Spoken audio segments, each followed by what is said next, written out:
Isa, bacin. Bila.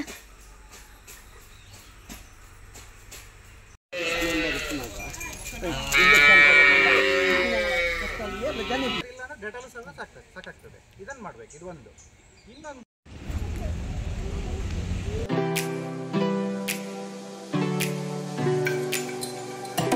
ಮಾತರೆ ನಮಸ್ಕಾರ. ಯಾನ್ ಅಶ್ವಿತಾ ಶೆಟ್ಟಿ. ಇನ್ನು ಮಂಡೇ ಬ್ಲಾಗ್ ಎನಿ ಬಲ್ಪಗ ಕಪಿಲನ ದೇಕದ ರೆಡಿ ಮಂದ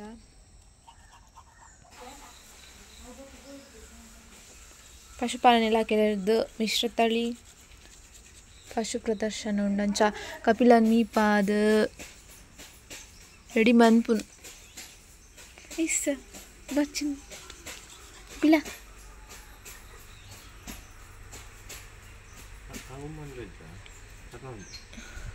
ಓ ಕಪಿಲ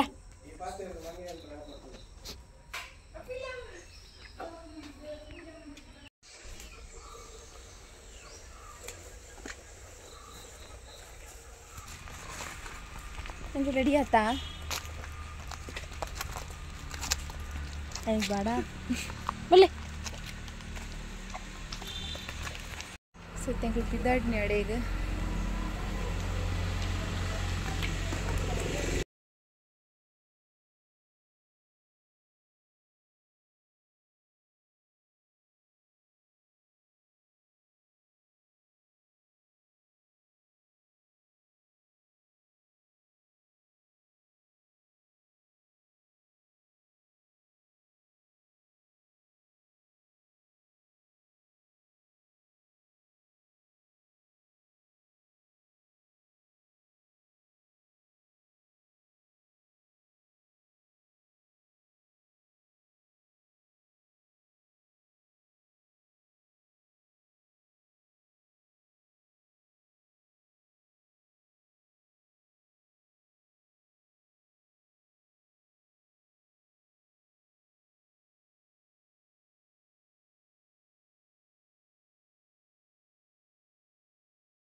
ಫಸ್ಟ್ ಟೈಮ್ ಮತ್ತೆ ತಾರ್ತೀನಿ ಎಂಗ್ಲಿಕ್ ಹಂತನೇ ಇದ್ದಿತ್ತು ಅಲ್ಲ ನಾನು ಇತ್ತಂತೆ ಬಜ್ಜಿರು ಮತ್ತೆ ಕಮ್ಮಿ ಆತ ಅಂಚೆ ಎಲ್ಲೇ ಬ್ರೈಡ್ ಅಂದ್ರೆ ಸಂಜೆ ಬಣ್ಣನೇ ಆತ್ ಮಾಡ್ಲಿಕ್ಕೆ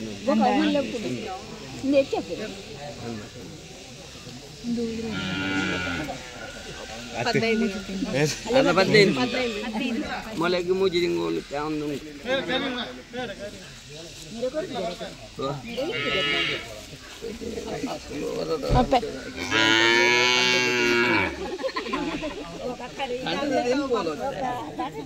ಹಣ್ಣದು ತಿನ್ಬೋದು ಅಲ್ಲಿ ಗೊತ್ತಾಂಟು ಹೆವಿ ಗೋರ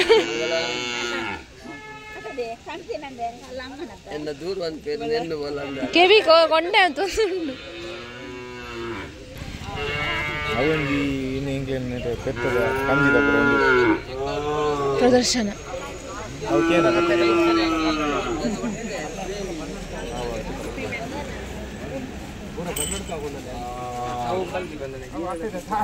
ಪುಂಡಿ ಅಂಶದಲ್ಲಿ ಅದರ ಪ್ರೋಟೀನ್ ಅಂಶ ಬೇರೆ ಇರ್ತದೆ. ನಾವು ದೊಡ್ಡ ಹಾಲು ಕೊಡುವಂಥ ದನಗಳಿಗೆ ಏನು ಪುಂಡಿ ಹಾಕ್ತೇವೆ ಆ ಪುಂಡಿಯನ್ನು ಚಿಕ್ಕ ಕರುಗಳಿಗೆ ಹಾಕಿದ್ರೆ ಏನಾಗುತ್ತೆ, ಹೊಟ್ಟೆಯ ಭಾಗದ ಮಸಲ್ಸ್ ಏನಂತ ಹೇಳ್ತೇವೆ ಆ ಭಾಗದ ಬೆಳವಣಿಗೆ ಬೇಗ ಆಗಿಬಿಟ್ಟು ಏನಾಗುತ್ತೆ, ಕೈಕಾಲು ಚಿಕ್ಕದೇ ಇರುತ್ತೆ, ಹೊಟ್ಟೆ ಮಾತ್ರ ದಪ್ಪಾಗ್ತದೆ. ನೀವೆಲ್ಲ ಬರ್ತೀರಿ ಸರ್ ನಮ್ಮ ಕರುಗೆ ಹೊಟ್ಟೆ ದಪ್ಪಾಗಿದೆ ಪುರಿತ ಮಾತ್ರೆ ಕೊಡಿ ಅಂತ ಬರ್ತೀರಿ, ಎಲ್ಲರೂ ಮಾಡ್ತೀರಲ್ಲ ಇದನ್ನು. ಮೇನ್ ಕಾರಣ ಅಂತ ಹೇಳಿದ್ರೆ ನಾವು ಕುಂಡಿಯನ್ನು ದೊಡ್ಡ ದನಗಳಿಗೆ ಹಾಕುವಂಥ ಕುಂಡಿಯನ್ನು ಸಣ್ಣ ಕರುಗಳಿಗೆ ಹಾಕಬಾರ್ದು. ಇವೆಲ್ಲ ತಿಳ್ಕೊಳ್ಬೇಕು ಆಯಿತಾ. ನಾವು ಕರುಗಳಿಗೆ ಪುಂಡಿನೇ ಹಾಕೋದಾದರೆ ಕರುಗಳಿಗೆ ಮಾಡಿದಂತಹ ಹಿಂಡಿ ಸಿಗ್ತದೆ ಹೊರಗಡೆಯಿಂದ, ಅದನ್ನೇ ತೊಗೊಂಬಂದು ಹಾಕಬೇಕು. ಸಣ್ಣ 10 kg ಬ್ಯಾಗಲ್ಲಿ ಸಿಗ್ತದೆ, ನಿಮ್ಮ ಡಿಪೋದಲ್ಲಿ ಸಹ ಕೊಡ್ತಾರೆ ಕರುಗಳಿಗೆ ಪಾಲನೆ ಅಂತೇಳಿ. ಈಗ ಅವರು ನಮ್ಮ ಬಂದವರು ಅಧ್ಯಕ್ಷರು ಕೂಡ ಹೇಳಿದ್ರು 2700 ರೂಪಾಯಿ ನಾವು ಕೊಡ್ತೇವೆ ಅಂತೇಳಿ. ಅದರಲ್ಲಿ ನಿಮಗೆ ಒಂದು 15 kg ಬ್ಯಾಗ್ 10 kg ಬ್ಯಾಗ್ ಕೊಡ್ತಾರೆ. ಆ ಪುಂಡಿಯನ್ನು ಹಾಕಿದರೆ ಕರು ಚೆನ್ನಾಗಿ ಬೆಳವಣಿಗೆ ಬರ್ತದೆ. ಇದನ್ನೆಲ್ಲ ತಿಳ್ಕೊಳ್ಬೇಕು. ಒಂದು ಇನ್ನು ಕರು ಹುಟ್ಟಿದ ತಕ್ಷಣ ಏನು ಮಾಡಬೇಕು ಅಂತೇಳಿ ಒಂದೆರಡು ಮಾತು ನಾನು ಮಾತಾಡ್ತೇನೆ. ಕರು ಈಗ ನಿಮಗೆಲ್ಲ ಗೊತ್ತಿದೆ 9 ತಿಂಗಳು 9 ದಿನ ಆದಮೇಲೆ ಕರು ಹೊರಗಡೆ ಬಂದಿದೆ. ಹೊಕ್ಕಳು ಬಳ್ಳಿ ಇರ್ತದಲ್ಲ, ಹೊಕ್ಕಳು ಬಳ್ಳಿ ನಾವು ಹೆಚ್ಚಿನ ಪಕ್ಷ ನಾವು ಎಲ್ಲರ ಮನೆಗೆ ಹೋಗಿ ನಾವು ನೋಡುವಾಗ ಏನಾಗ್ತದೆ, ಕೆಳಗಡೆ ಸೊಪ್ಪು ಹಾಕಿರ್ತೇವೆ, ತಾಗಬಾರ್ದು ಅಥವಾ ಒದೆ ಬೀಳಬಾರ್ದು ಕರುವಿಗೆ ಬಿದ್ದಾಗ ಮಾಡಿದಾಗ ಅಂತೇಳಿ. ಅದರಲ್ಲಿ ತುಂಬ ಕೀಟಾಣುಗಳಿರುತ್ತೆ. ಆಮೇಲೆ ತಾಯಿ ಮತ್ತು ಕರುವಿಗೆ ರಕ್ತ ಸಂಚಾರ ಆಗಲಿಕ್ಕೆ ಇರುವಂಥದ್ದೇನು ಕರಳು ಬಳ್ಳಿ ಅಂದರೆ ಹೊಕ್ಕಳು ಬಳ್ಳಿ. ಆ ಹೊಕ್ಕಳು ಬಳ್ಳಿ ಏನಾಗಿರುತ್ತೆ, ಎಲ್ಲ ಕರುವಿನ ಎಲ್ಲ ಭಾಗಕ್ಕೂ ಕೂಡ ಓಪನ್ ಇರುತ್ತೆ. ಬಿದ್ದ ತಕ್ಷಣ ಏನಾಗುತ್ತೆ, ಕಟ್ಟಾಗುತ್ತೆ. ಒಂದೊಂದು ದನಗಳಲ್ಲಿ ಇಷ್ಟಿಷ್ಟು ಉಳಿದಿರುತ್ತೆ ಕರುವಿನ ಮಧ್ಯದಲ್ಲಿ. ನಾವೇನು ಮಾಡಬೇಕು ಅಂತ ಕೇಳಿದ್ರೆ ನಾವು ಅದನ್ನು ಒಣಗಲಿಕ್ಕೆ ಬಿಟ್ಬಿಡ್ತೇವೆ, ಅದನ್ನು ಮುಟ್ಲೇಬಾರ್ದು ಹಾಗೆ ಅಂತ ಹೇಳಿ. ನೀವೆಲ್ಲ ನೋಡಿರ್ಬೋದು, ಸಣ್ಣ ಸಣ್ಣ ಮನುಷ್ಯರ ಆಸ್ಪತ್ರೆಗಳಲ್ಲಿ ಏನು ಮಾಡ್ತಾರೆ, ಒಂದು ಸಣ್ಣದಾಗಿ ಒಂದು ಕ್ಲಿಪ್ ಹಾಕಿರ್ತಾರೆ, ನೋಡಿದಿರಲ್ಲ ಎಲ್ಲರೂ. ನಮ್ಮ ಮಕ್ಕಳು ನಮ್ಗೆ ಗೊತ್ತಿದೆ ಅಲ್ಲ, ಕ್ಲಿಪ್ ಯಾಕೆ ಹಾಕ್ತಾರೆ? ಯಾವುದೇ ಕೀಟಾಣು ಹೊರಗಡೆಯಿಂದ ದೇಹದ ಮಗುವಿನ ಒಳಗಡೆ ಹೋಗಬಾರ್ದು. ನಾವು ಅದೆಲ್ಲ ಮಾಡಲಿಕ್ಕೆ ಆಗೋದಿಲ್ಲ ಕರುಗಳಲ್ಲಿ. ನಾವೇನು ಮಾಡ್ಬೋದು ಅಂತ ಹೇಳಿದ್ರೆ ಹೊಟ್ಟೆ ಭಾಗದಿಂದ, ಈ ಕರು ಇದೆ ಕರುವಿನ ಹೊಟ್ಟೆ ಅಂದ್ಕೊಂಡ್ರೆ ಕರುಳು ಏನು ಅಂದರೆ ಹೊಕ್ಕಳು ಬಳ್ಳಿ ಏನಿದೆ ಒಂದು ಇಷ್ಟು ಜಾಗ ಇರುತ್ತೆ, ಅಂದರೆ ಒಂದು 2.5 ಇಂಚಷ್ಟು ಬಿಟ್ಟು ಕೆಳಗಡೆ ನೂಲು, ನಮ್ಮ ಮನೆ ಎಲ್ಲರ ಮನೆಯಲ್ಲಿ ನೂಲು ಇದೆ ಅಲ್ಲ, ನೂಲನ್ನು ಗಟ್ಟಿ ಮಾಡಿ ಕಟ್ಟಬೇಕು. ಒಂದೊಂದ್ಸಲ ಏನಾಗುತ್ತೆ, ರಕ್ತಸ್ರಾವ ಆಗ್ತಾ ಇರ್ತದೆ ಕರುವಿನ ಹೊಟ್ಟೆಯಿಂದ. ನೂಲನ್ನು ಸಮ ಕಟ್ಟಿ ಏನು ಮಾಡಬೇಕು, ಟಿಂಚರ್ ಹಿಡಿದು. ಅದಿಲ್ಲ ಅಂದರೆ ನಮ್ಮ ಮನೇಲಿ ಡೆಟಾಲ್ ಇರ್ತದಲ್ಲ, ಡೆಟಾಲ್ 2 ದಿನಕ್ಕೆ ಒಮ್ಮೆ ಆದರೂ ಒಂದು 3 ದಿನಕ್ಕೆ ಡೆಟಾಲ್ ತಾಕ್ಸಿದ್ರೆ ಸಾಕು. ಅಂದರೆ ಕ್ರಿಮಿ ಈ ಕಡೆಯಿಂದ ಒಳಗಡೆ ಹೋಗೋದು ತಪ್ತದೆ. ಇನ್ನೊಂದು ಏನಂತ ಹೇಳಿದರೆ ಅದನ್ನು ಕಟ್ಟುವಾಗ ಜಾಗ್ರತೆ ಮಾಡಬೇಕು. ಅದನ್ನು ಒಂದು ಸಲ ಈಗ ಹೊಟ್ಟೆ ಭಾಗದಿಂದ ಇಷ್ಟು ಭಾಗ ಬಿಟ್ಟು ನೀವು ಇಲ್ಲಿ ಕಟ್ಟಿದ್ದೀರಿ, ಕಟ್ಟಿಬಿಟ್ಟು ಮತ್ತೊಂದು ಇಂಚು ಬಿಟ್ಟು ಕಟ್ ಮಾಡಬೇಕು. ಕತ್ತರಿ ತೊಗೊಂಡು ಕಟ್ ಮಾಡಬೇಕು, ಸ್ವಚ್ಛವಾದ ಕತ್ತರಿ ತೊಗೊಂಡು ಕಟ್ ಮಾಡಬೇಕು. ಆ ಕೈಯನ್ನು ಕಟ್ ಮಾಡಿದ್ದೀವಲ್ಲ ಅದಕ್ಕೆ ನಾವು ಡೆಟಾಲ್ ಅಥವಾ ಟಿಂಚರನ್ನು ತಾಕ್ಸ್ಬೇಕು. ಟಿಂಚರ್ ತಾಕ್ಸ್ಬೇಕು, ಟಿಂಚರ್ ಇಲ್ಲ ಅಂದರೆ ಡೆಟಾಲು ಸಹ ಸಾಕಾಗ್ತದೆ. ಇದನ್ನು ಮಾಡಬೇಕು, ಇದು ಒಂದು. ಇನ್ನೊಂದು, ಕರುಗಳಿಗೆ ಹಾಲು ಕುಡಿಸಿದ್ರೆ ಏನಾಗುತ್ತೆ, ಭೇದಿ ಆಗುತ್ತೆ, ರಕ್ತ ಭೇದಿ ಆಗುತ್ತೆ ಅಂತೆಲ್ಲ ಹೇಳ್ತೇವೆ. ನಿಜ ಹೇಳೋದಾದರೆ ಒಂದು ಸಲ ಕರು ಹೊರಗಡೆ ಬಂದಿದೆ, 9 ತಿಂಗಳು 9 ಕರು ಹೊರಗೆ ಬಂದಿದೆ, ನೀವು ಏನು ಮಾಡಿದ್ರಿ, ಕಟ್ಟಿಬಿಟ್ಟು ಹೊಕ್ಕಳು ಬಳ್ಳಿಗೆ ಕಟ್ಟಿ ಟಿಂಚರನ್ನು ತಾಕ್ಸಿದ್ರಿ ಅಥವಾ ಡೆಟಾಲ್ ತಾಕ್ಸಿದಿರಿ. ಇದಾದ ಮೇಲೆ ಹೊಟ್ಟೆಗೆ ನಿಮಗೆಲ್ಲ ಗೊತ್ತಿರಬೇಕು, ದೊಡ್ಡ ದನದಲ್ಲಿ ನಮ್ಮ ಮನುಷ್ಯರಾಗಿ ಒಂದೇ ಹೊಟ್ಟೆ ಇರೋದಿಲ್ಲ. ದನಕ್ಕೆ ಎಷ್ಟು ಹೊಟ್ಟೆ ಇರ್ತದೆ? 4 ಹೊಟ್ಟೆ ಇರ್ತದೆ, ಗೊತ್ತುಂಟಲ್ಲ? ನೋಡಿ ಅಜ್ಜಿ ಗೊತ್ತಿದೆ. ದನಗಳಿಗೆ 4 ಹೊಟ್ಟೆ ಇರುತ್ತೆ, ಗೊತ್ತಾಯ್ತಲ್ಲ? ದನ ನಾವು ತಿಂದ ತಕ್ಷಣ ಒಂದೇ ಹೊಟ್ಟೆ ನಮ್ಮಲ್ಲಿ ಹೋಗಿ ಮತ್ತೆ ಇಂಟೆಸ್ಟೈನ್ ಅಂದರೆ ಕರಳು ಹೋಗಿ ಹೊರಡೆ ಬರುವಂಥದ್ದಲ್ಲ. ದನ ತಿಂದ ದನ ಏನು ಮಾಡುತ್ತೆ, ಮುಂಬದೆ ಅಂದರೆ ಮುಂಭಾಗ ಹೊಟ್ಟೆ, ಮಧ್ಯದ್ದು ಮತ್ತು ಒಂದು ದೊಡ್ಡ ಹೊಟ್ಟೆ ಮತ್ತು ಒಂದು ಸಣ್ಣ ಹೊಟ್ಟೆ, 4 ಹೊಟ್ಟೆ ಇರುತ್ತೆ. ದನ ಹೆಚ್ಚಿನತ್ತೆ ನಿಮ್ಗೆ ಗೊತ್ತಲ್ಲ, ಕಚಕ ಎಲ್ಲ ಏನು ಸಿಕ್ಕಿದೆಲ್ಲ ಪಟ ಸ್ವಲ್ಪ ಆಗಿ ತಿಂದುಬಿಡ್ತವೆ.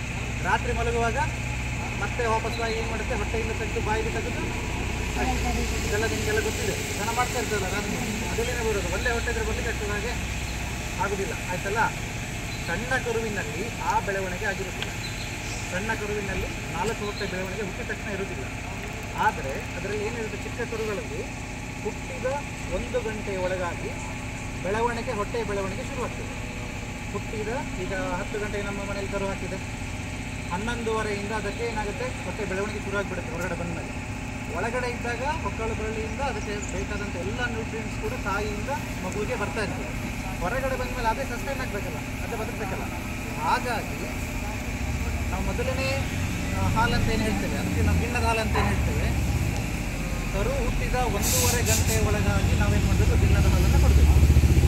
ಕರು ಹುಟ್ಟಿದ 1.5 ಗಂಟೆಗೆ, 10 ಗಂಟೆಗೆ ನಮ್ಮ ಕರು ಹಾಕಿದೆ ಅಂತಂದರೆ 11:30 ಒಳಗಾಗಿ ನಾವೇನು ಮಾಡಬೇಕು, ಹಾಲನ್ನು ಕುಡಿಸ್ಬೇಕು.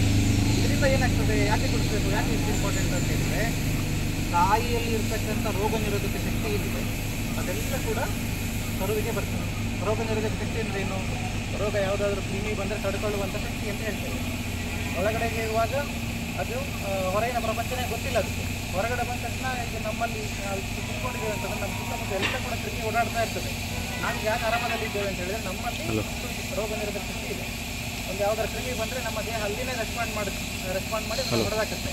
ಆ ಶಕ್ತಿ ಕರುವಿನಲ್ಲಿ ಇರುವುದಿಲ್ಲ, ಗೊತ್ತಾಯ್ತಲ್ಲ? ಹಾಗಾಗಿ ಕರುವಿನ ರೋಗ ನಿರೋಧಕ ಶಕ್ತಿ ಬರಬೇಕಂತಂದ್ರೆ ನಾವೇನು ಮಾಡಬೇಕು, ಕರು ಹುಟ್ಟಿದ 1.5 ತಾಸಿನ ಒಳಗಾಗಿ ಹಾಲನ್ನು ತಾಯಿ ಹಾಲನ್ನು ಕುಡಿಸ್ಬೇಕು. ಇದು ಎಲ್ಲರೂ ನೆನ್ಪಿಟ್ಕೊಳ್ಬೇಕು, ಆಯಿತಾ? ಇನ್ನು ಹಾಲು ಕುಡಿಸ್ಬೇಕು ಅಂತ ಹೇಳಿದಾರೆ ಅಂದ್ಬಿಟ್ಟು ಎಷ್ಟು ಕುಡಿಸ್ಬೇಕು, ಕರು ಎಷ್ಟು ಹಾಲು ಕುಡಿಸ್ಬೇಕು ಒಂದಿನಕ್ಕೆ? ಸುಮ್ಮನೆ ಕುಡಿಸೋದಲ್ಲ, 4 ಸಲ ಕುಡಿಸೋದು, 10 ಸಲ ಕುಡಿಸೋದು, ಆಗ ಎಷ್ಟು ಸಲ ಕುಡಿಸ್ಬೇಕು? 3 ಸಲ ಕುಡಿಸ್ಬೇಕಾ? ನಾವು 3 ಸಲ ಊಟ ಮಾಡಿದವ್ರಿಗೆ 3 ಸಲ ಕೊಡೋದು ಅಂತನಾ? ವಿಚಾರ ಅದಲ್ಲ. ಹಾಂ, ವಿಚಾರ ಒಂದು ಹೇಳಿಬಿಡ್ತೇನೆ. ಒಂದು ದಿನಕ್ಕೆ ಒಂದು ಕರುವಿಗೆ, ಆ ಕರುವಿನ ಈಗ ಫಾರ್ ಎಕ್ಸಾಂಪಲ್ ಒಂದು ದೊಡ್ಡ ದನ, ಈಗ ನಮ್ಮಲ್ಲಿ HF ಎಲ್ಲ ಇರೋದಲ್ಲ, ಅದೊಂದು 300 ದೊಡ್ಡ ದನ, ಅದರ 500-600 kg ದನ ಇದ್ದರೆ ಒಂದು 30 kg ಅಷ್ಟು ಕರು ಹಾಕಿರ್ತದೆ. ಕರುವಿನ ತೂಕ ಮಾಡಿದರೆ ನೀವು ಒಂದೆಷ್ಟು ಇರ್ತದೆ? 30 kg. ಕರುವಿನ ತೂಕದ 10% ಅಂದರೆ 3, ಈಗ 30 kg ಕರು ಇದೆ ಅಂತಂದರೆ 3 ಲೀಟರಷ್ಟು ಒಂದು ದಿನಕ್ಕೆ ಹಾಲು ಕೊಡಬೇಕು. ಎಷ್ಟು ಕೊಡಬೇಕು? 3 ಲೀಟರ್ ಕೊಡಬೇಕು. ನಮ್ಮ ಕರುವಿನ ಲೋಕಲ್ ದನ ಒಂದು 10 kg ಇರೋದಿಲ್ಲ, ಒಂದು ದಿನಕ್ಕೆ 1 ಲೀಟರ್ ಸಾಕುತ್ತೆ. ಅದಕ್ಕಿಂತ ಹೆಚ್ಚು ಕೊಟ್ಟರೆ ಬೇದಿ ಆಗ್ತದೆ. ಅಂದಾಜಾಯ್ತಾ ನಿಮಗೆ? ಇನ್ನೊಂದು ಹೇಳಬೇಕಾ? ಕರು ಏನು ಹುಟ್ಟಿದೆ ಅದರದ್ದು 10%, ದೇಹದ 10%. ಅದಕ್ಕೆ ನಮ್ಮಲ್ಲಿ ಅದಕ್ಕೆ ವೀನಿಂಗ್ ಅಂತ ಹೇಳ್ತಾರೆ, ನೀವೆಲ್ಲ ಕೇಳಿರ್ಬೋದು ನೀವು. ನಮ್ಮಲ್ಲಿ ಮಾತ್ರ ನಾವು ಕೊಟ್ಟಿಗೆಯಲ್ಲಿ ದನ ಕಟ್ಟಿ ಅದರದ ಕರುವನ್ನು ತಾಯಿಗೆ ಕುಡಿಲಿಕ್ಕೆ ಬಿಡುದು. ದೊಡ್ಡ ದೊಡ್ಡ ಫಾರ್ಮ್ಗಳಲ್ಲಿ 1000ಗಟ್ಟಲೆ ದನ ಸಾಕುವವರು ಏನು ಮಾಡ್ತಾರೆ, ಫಸ್ಟಿಗೆ ಕರು ಹುಟ್ಟಿದ ತಕ್ಷಣ ತಾಯಿಯಿಂದ ಬೆಂಬಟ್ಟು ಅದನ್ನು ಸಪ್ರೇಟ್ ಮಾಡ್ತಾರೆ. ಸಪ್ರೇಟ್ ಮಾಡಿ ಅದನ್ನು ತೂಕ ಮಾಡ್ತಾರೆ. ಫಸ್ಟಿಗೆ 30 kg ಇದೆ ಅಂತಂದರೆ ತಾಯಿಯಿಂದ 3 ಲೀಟರ್ ಹಾಲನ್ನು ಕರೆದು ಅವರೇ ಕುಡಿಸ್ತಾರೆ ಒಂದು ದಿನಕ್ಕೆ. ಗೊತ್ತಾಯ್ತಲ್ಲ? ಅದು ಒಂದೇ ಸಲ ಅಲ್ಲ, ಒಂದು ದಿನದಲ್ಲಿ 3 ಲೀಟರನ್ನು ಕುಡಿಸ್ತಾರೆ. ಅದಕ್ಕೆ ನಾವು ವೀನಿಂಗ್ ಪ್ರೊಸೆಸ್ ಅಂತ ಹೇಳ್ತೇವೆ. ಈಗ ನಾವು ಮಾಡಬೇಕಾಗಿರೋದು ಮನೆಯಲ್ಲಿ ಏನು, ಕರು ಹುಟ್ಟಿದೆ, ಕರುವಿದ್ದು ಹೊಕ್ಕಳನ್ನು, ಯಾವುದೇ ಕರು ಹುಟ್ಟಿದ್ರು ಕೂಡ ಹೊಕ್ಕಳನ್ನು 1.5-2 ಇಂಚಷ್ಟು ಬಿಟ್ಟು ದಾರ ನೂಲು ಕಟ್ಟಿ ಕೆಳಗಡೆ ಕಟ್ ಮಾಡಬೇಕು. ಅದಕ್ಕೆ ಟಿಂಚರ್ ಸಿಕ್ಕರೆ ಟಿಂಚರ್, ನಮ್ಮ ಹತ್ರ ಟಿಂಚರ್ ತುಂಬ ಒಳ್ಳೆಯದು. ಅದಿಲ್ಲ ಅಂತಂದರೆ ಜಗಾಲನ್ನು ತಗ್ಸಿ. ಇದು ಒಂದು ವಿಚಾರ. ಇನ್ನೊಂದು ಕರುವಿಗೆ ಹಾಲಿನ ಪ್ರಮಾಣ, ಇದನ್ನು ನೀವು ಮಾಡ್ಕೊಳ್ಬೇಕು. ಇಷ್ಟನ್ನು ಮಾಡಿದರೆ ಇನ್ನೊಂದು ದೊಡ್ಡದಾದ ಮೇಲೆ 15 ದಿನ ಆದಮೇಲೆ ಏನು ಮಾಡಬೇಕು, ಕುಂಡಿ ಹಾಕೋದಾದರೆ ಯಾವ ಕುಂಡಿ ಹಾಕಬೇಕು, ಕರುವಿಂದೇ ಕುಂಡಿಯನ್ನು ಹಾಕಿ. ಇಷ್ಟನ್ನು ನೆನ್ಪಿಟ್ಕೊಳ್ಳಿ. ಇದನ್ನೇ 2-3 ವಿಚಾರಗಳನ್ನು ಹಂಚ್ಕೋಬೇಕು ನಿಮ್ಮ ಮನೆಯೆಲ್ಲ ಕರೆದಿದೆ. ಇದನ್ನು ಮಾಡಿದರೆ ಕರು ಕೂಡ ಚೆನ್ನಾಗಿ ಬೆಳವಣಿಗೆ ಬರ್ತದೆ, ಮುಂದೆ ಬೇಗ ಬೆದೆಗೆ ಬರ್ತದೆ, ಒಳ್ಳೆ ರಾಸವಾಗಿ ಕನ್ವರ್ಟ್ ಆಗ್ತದೆ. ಆಯಿತಾ? ಇದರಿಂದ ನಮಗೆ ಲಾಸ್ ಅದು ತಪ್ಪು ಆಗ್ಬೋದಾ?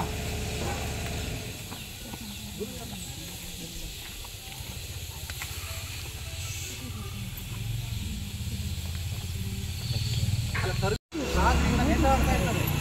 ಒಂದು ಸಲ ಎದುರಿನ 2 ಕಾಲು ಮತ್ತು ತಲೆ ಬಂದರೆ ನೀವೇ ಮೆತ್ತಗೆ ತಗೊಳಕ್ಕಾಗ್ತದೆ. ಅದನ್ನು ಅಲ್ಲಿಗೆ ಬಿಡಬೇಡಿ. ತುಂಬ ಜನ ನಾನು ನೋಡಿದ್ದೇನೆ, ನಾವು ಅಲ್ಲಿ ಇಲ್ಲಿ ಎಲ್ಲ ಬೆಳಗ್ಗೆ ಕೇಳ್ತೀವಿ, 11 ಗಂಟೆಗೆ ಹೋದ್ರೆ ರಾತ್ರಿ ಶುರುವಾಗಿರುತ್ತೆ. ಅರ್ಧ ಕರು ಪಾಪ ಅದಕ್ಕೆ ಪ್ರಾಣ ಇಂದನೇ ಬಿದ್ದುಬಿಟ್ಟಿರ್ತದೆ. 2 ಕಾಲು ಬಂದಿರ್ತದೆ, ತಲೆನೂ ಬಂದಿರ್ತದೆ, ಕುತ್ತಿಗೆ ಬಂದಿರ್ತದೆ, ಅರ್ಧ ಹೊಟ್ಟೆಯಲ್ಲಿ ಹಂಗೆ ಇರ್ತದೆ. ಅದು ಹೆದರುವಂಥ ಅವಶ್ಯಕತೆ ಇಲ್ಲ. ಅಷ್ಟೆಲ್ಲ ಬಂದರೆ 2 ಕಾಲು ಬಂದಿದೆ, ಕುತ್ತಿಗೆ ಭಾಗ ಬಂದಿದೆ ಅಂತ ಹೇಳಿದ್ರೆ ನಾವೇ ಮೆಲ್ಲಗೆ ಏನು ಮಾಡ್ಬೋದು, ಜೋರು ಜಗ್ಗುದಲ್ಲ, ಮೆಲ್ಲಗೆ ತೆಗೆದ್ರೆ ಕರು ಬರ್ತದೆ. ಒಂದೊಂದ್ಸಲ ಏನಾಗುತ್ತೆ, ಪ್ರಾಣ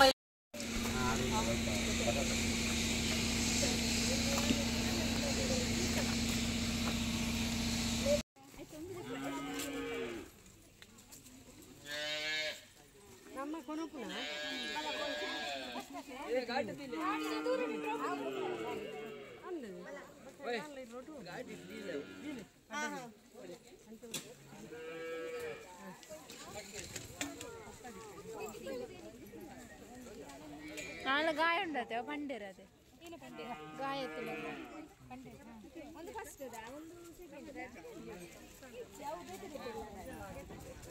ಪೊಯ್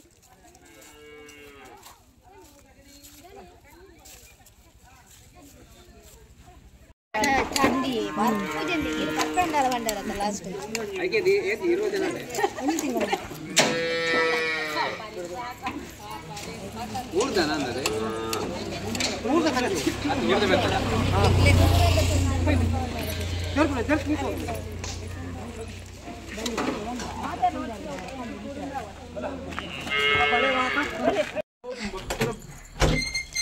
ಎಂಕುಳಿತೆ ಮಾರಿ ಹಿಡಿತು ಪಿದಾರ್ಥ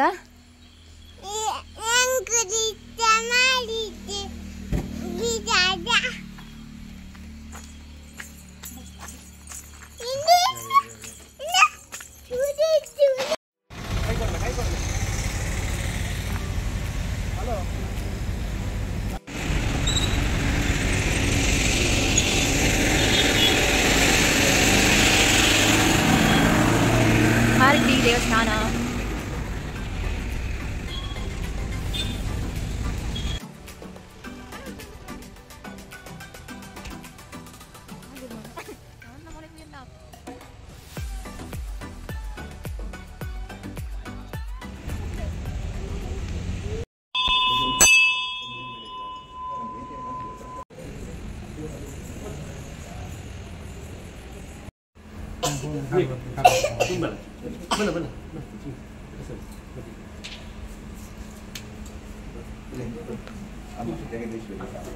ಬ್ಲಾಗ್ ಎಂಡ್ ಮಾಡ್ತೇನೆ ನೆಕ್ಸ್ಟ್ ವಿಡಿಯೋ ಟೀಕ್ ಬಾಯ್ ಬಾಯ್.